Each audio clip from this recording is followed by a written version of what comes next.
Il ne faut pas minimiser les revendications qu'on fait, et surtout lorsqu'on sait qu'on est dans des bottes solides. Ça veut dire que les revendications là sont fondées sur le droit existant. Du 16 au 17 décembre 2022, 2 jours de renforcement des capacités des leaders des communautés locales sur les notions de normes environnementales dans la mise en œuvre de grands projets. L'organisation non gouvernementale, la dynamique pour le droit, la démocratie et le développement durable D5 en sigle, a organisé cette activité dans la salle annexe Jean-Paul II de l'évêché de Boma.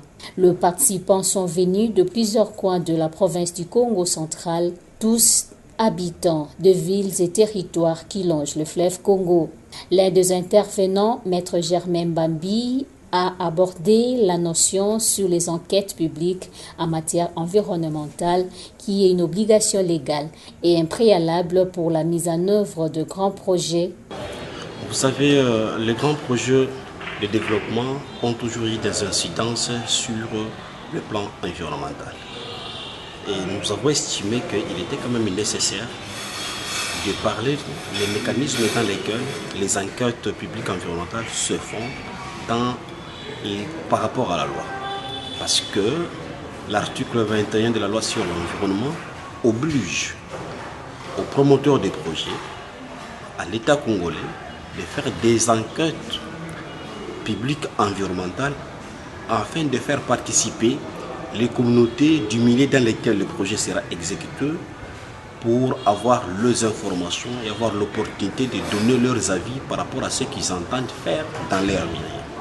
Voilà pourquoi nous avons estimé que dans le cadre du projet d'aménagement du fleuve Congo et que les communautés locales d'Inga, les communautés locales d'Mpioka, les communautés locales de Kimemba, les communautés locales de Louzu et nos amis sur le long du fleuve par rapport au niveau de Boumabungu et Mwanda seront également impactés par ces projets et qu'il était normal de comprendre que ces enquêtes-là, c'est une obligation pour le promoteur du projet et ils doivent être en mesure de les réclamer si ces enquêtes-là ne sont pas faites. C'est vrai qu'il y a le partenaire FFI et puis le gouvernement congolais sont déjà avancés et ils avaient même déjà prévu que dans les mois prochains, ils devraient peut-être poser la première pierre. Mais lorsque les irrégularités sur le plan procédural sont constatées dans le cadre de la mise en œuvre de ces projets, je crois que les chefs de l'État prônent un état de droit, le respect des règles. C'est à eux de faire exprimer, de faire entendre leur voix pour que, avant la signature du projet, que c'est ça soit fait pour comprendre quelles sont les incidences que ce projet pourra avoir par rapport à l'environnement, par rapport à l'élevage, par rapport à tout ce qui est le social. Donc moi je crois que ce n'est pas encore tard, il est simplement question de faire pression, de dénoncer les irrégularités, parce que aussi les promoteurs le savent. Parce que par rapport à nos lois, si ceux-là ne sont pas respectés, ils peuvent être condamnés devant la justice à détruire l'immeuble qui sera construit, ou encore de reprendre les études, tout ce qui est évaluation, avant le début du congé. Donc je crois que je ne vois pas un promoteur consciencieux soucié de l'investissement qu'il veut avoir là, prendre un tel risque là. D'autres notions comme l'étude de l'impact environnemental et social, Maître Roger Mavungo, secrétaire exécutif de la D5, l'a abordé.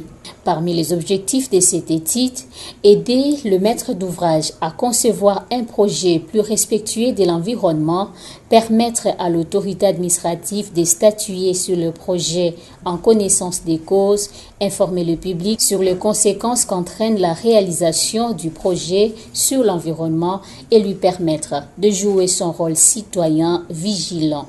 Cette session, nous l'avions même intitulée « Session de formation ». C'est une manière pour la D5, notre organisation, de donner des renseignements autour de la législation se rapportant à la protection de l'environnement.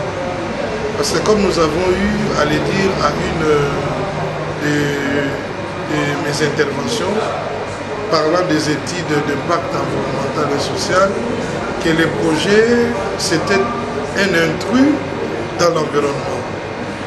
Et que si vous lisez même la législation sur l'environnement et les décrets de mise en œuvre, vous allez vous rendre compte que lorsqu'on définit les projets, et on tient compte également que le projet a pour objectif de dégrader l'environnement ou sinon de le polluer. Voilà pourquoi les communautés devaient être informées sur le mécanisme légaux qui existe dans le cadre de protection de l'environnement au regard de grands projets. Alors, la DSEC a fait son travail, il reste l'accompagnement, mais le souci est que les communautés puissent mettre en œuvre tous les renseignements qu'ils venaient d'avoir. Comment interagir avec les développeurs, comment échanger avec les autorités qui pensent que c'est plus l'aspect économique qui doit être privilégié et non pas l'aspect environnemental.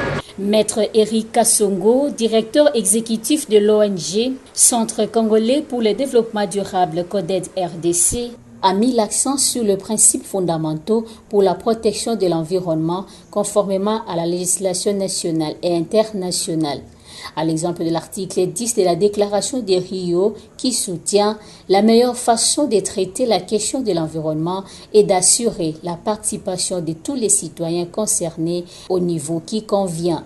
Mais dans le chef des communautés, l'inquiétude plane encore, tenant compte du contexte dans lequel évoluent ces grands projets, cas de Inga 3 ou encore du projet d'aménagement du fleuve Congo. L'élément que vous soulevez de la peur, c'est quelque chose qui plane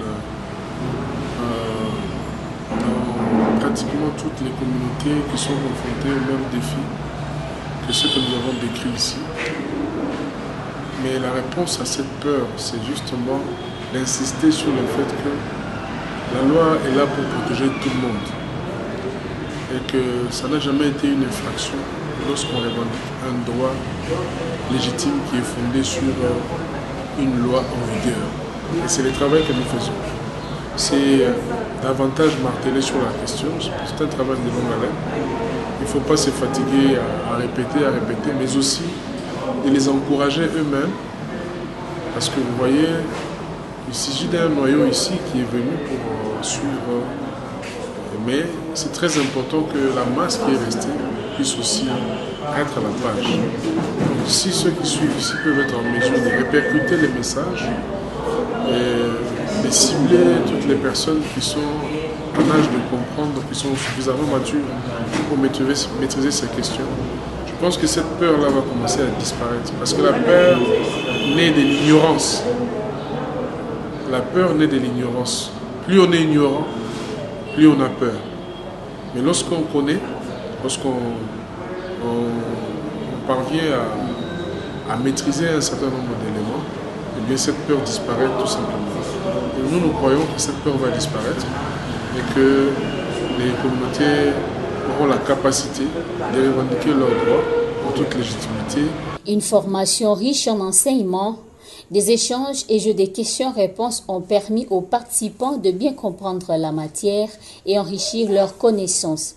À l'endroit du gouvernement et des partenaires de ce projet, le message des communautés locales est clair. D'après tout ce que nous apprenons, ça augmente de l'attitude là. Pour l'instant, bien que les projets n'ont pas commencé, vu les changements climatiques, l'eau a augmenté. Bon, je ne sais pas, ce n'est pas un sommet de connaître le niveau d'eau que ça a augmenté, mais vous sentez même la traversée de bacs, on n'a plus de problème d'accostage parce que l'eau vraiment atteint un certain niveau très élevé. Et si pour l'instant, ce tel cas existe, combien de fois quand les projets là commencent ou est établi, ça veut dire que nous serons obligés de déplacer.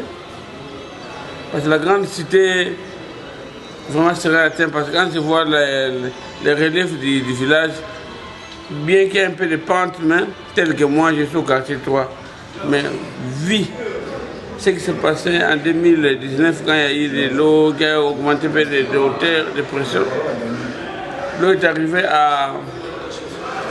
C'est la rigole. L'eau est arrivée à 20 mètres de ma maison.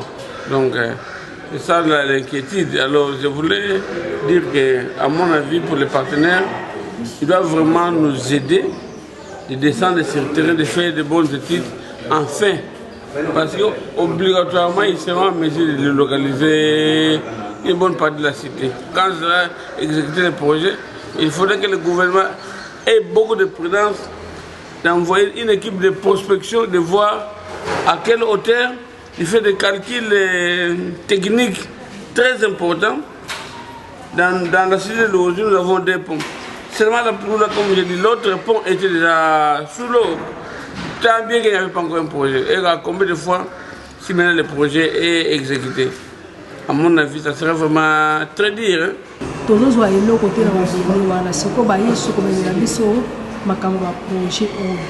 Il y a une étude où makambo est nécessaire makasi tolingi toboyi projeté mais tolingi tomona basala ba étude wana l'état na biso accompagner ba kolo projet ba o emeli biso projet wana ba banda ndenge makambo ebandaka bakosa biso te mais babandi kokosa biso ba kopesa biso lelo ko ba fete ya ofele o ba yeko yoto sokoma bato ba nombre ya bato makambo wana siko tozomona clarté yango wana biso tozomona ngai mama Albert na luboye balanda droitine ndenge eza mibeko ya pays na biso bango moko bakonzi na biso babimisa mibeko wana bayebi yango balanda mibeko oyo eza na nzela biso pipo tosepela soki balandi mibeko toboyi projet biso tokosepela makasi parce que tozolinga de 23 parce que eza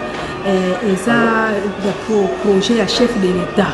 La survie des populations dans leur milieu de vie et l'intérêt qui prime, la D5 recommande le respect strict et l'application ou sinon la mise en œuvre de toutes les règles environnementales, quelles que soient les ambitions de puissance que veut imprimer la RDC. Allô.